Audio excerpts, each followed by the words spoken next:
तो हूरम्स क्यूज़ीन में आज मैं जो रेसिपी आपके साथ शेयर करूंगी ना, मैं गारंटी से कह सकती हूँ इसे बनाकर खा लेंगे तो कढ़ाई और कोरमा भूल जाएंगे, क्योंकि ये भुना गोश्त बनता ही इतना टेस्टी है।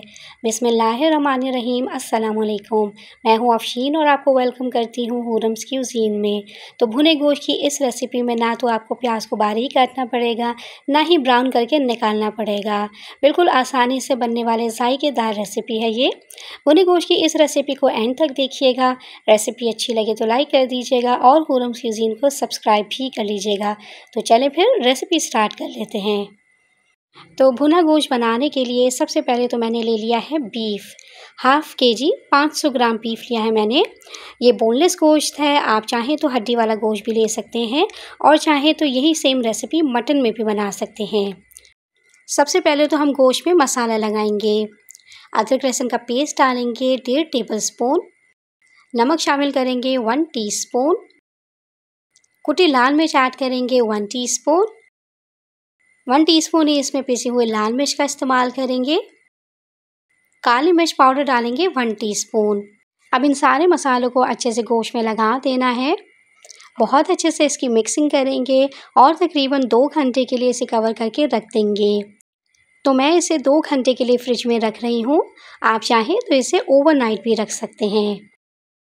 तो 2 घंटे गुजर जाने के बाद अब हम इसको पकाना शुरू करते हैं। इसके लिए पैन में डालेंगे कुकिंग ऑयल 1 कप के बराबर। ऑयल गर्म हो जाए तो इसमें डालेंगे 4 मीडियम साइज़ की प्याज स्लाइस में कटी हुई। भुने गोश्त में प्याज का इस्तेमाल थोड़ा ज़्यादा किया जाता है, इसलिए प्याज को हमने गोल्डन ब्राउन होने तक फ्राई कर लेना है। जिस तरह से हम कौरमे की प्याज को गोल्डन ब्राउन करते हैं, सेम इसी तरह से इस प्याज को भी फ्राई कर लेना है। ये देखिए प्याज में बहुत अच्छा सा कलर आ गया है। अब हम इसमें डाल देंगे मैरिनेट किया हुआ गोश्त। फ्लेम को मीडियम पे रखेंगे और गोश्त को 3 से 4 मिनट के लिए फ्राई करेंगे। गोश्त की थोड़ी भुनाई हम इस टाइम पे करेंगे, क्योंकि इसमें अदरक लहसुन का पेस्ट ऐड किया है, तो उसकी स्मेल को ख़त्म करने के लिए गोश्त का भूनना ज़रूरी है। 3 से 4 मिनट गोश्त को बहुत अच्छे से भून लेने के बाद इसमें ऐड करेंगे पानी, जो कि मैं शामिल कर रही हूँ 4 कप के बराबर। बीफ है तो टाइम लगेगा इसको गलने में, इसलिए पानी की क्वांटिटी भी ज़्यादा जाएगी। अगर आप मटन में बना रहे हैं ये रेसिपी, तो आप फिर 3 कप पानी शामिल कर सकते हैं। मिक्स करेंगे इसे, फ्लेम को हाई पे करके इसमें बॉयल आने देंगे।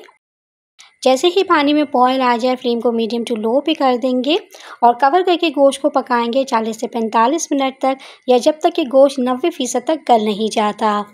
बीच बीच में से गोश्त को हम चलाते भी रहेंगे। तो 45 मिनट के बाद मैंने इसे कवर आउट किया है और यहाँ आप देख सकते हैं कि गोश्त का पानी काफ़ी कम हो गया है और मैंने इसे चेक कर लिया था, गोश्त 90% तक गल भी चुका है। बस इसी स्टेज पे हम इसमें शामिल करेंगे 2 बड़े टमाटर, 6 से 7 कटी हुई हरी मिर्चें हैं, ये शामिल कर देंगे।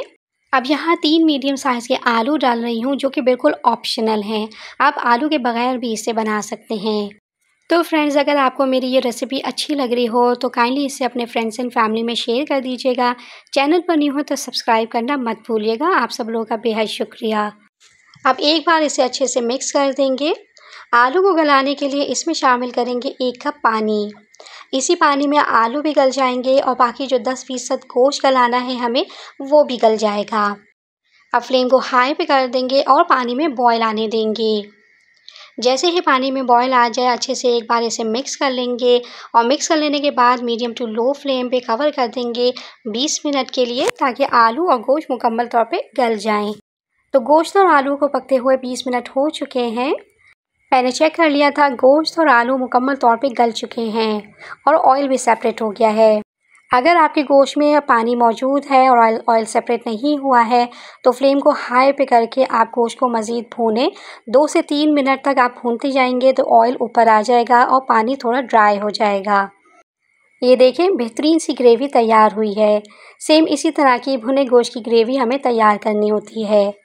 अब लास्ट में इसमें मोटी हरी मिर्चें डाल देंगे और कटा हुआ हरा धनिया भी शामिल कर देंगे। बहुत सिंपल से मसालों के साथ ये भुना गोश्त बनता है, लेकिन जायके में ये बहुत ही लाजवाब होता है। आप इस भुने गोश्त को रोटी, चपाती, नान और बॉयल राइस के साथ सर्व करें, ये बहुत मज़े का लगता है खाने में। तो ज़रूर ट्राई कीजिएगा इस रेसिपी को। आई होप कि आपको इसका टेस्ट पसंद आएगा और कमेंट करके ज़रूर बताइएगा कि आपको मेरी रेसिपीज़ कैसी लग रही हैं। नेक्स्ट वीडियो में इंशाल्लाह आपसे दोबारा से मुलाकात होगी एक नई रेसिपी के साथ। तब तक अपना बहुत ज़्यादा ख्याल रखिएगा, अपनी को दुआ में याद रखिएगा। अल्लाह हाफ़िज़।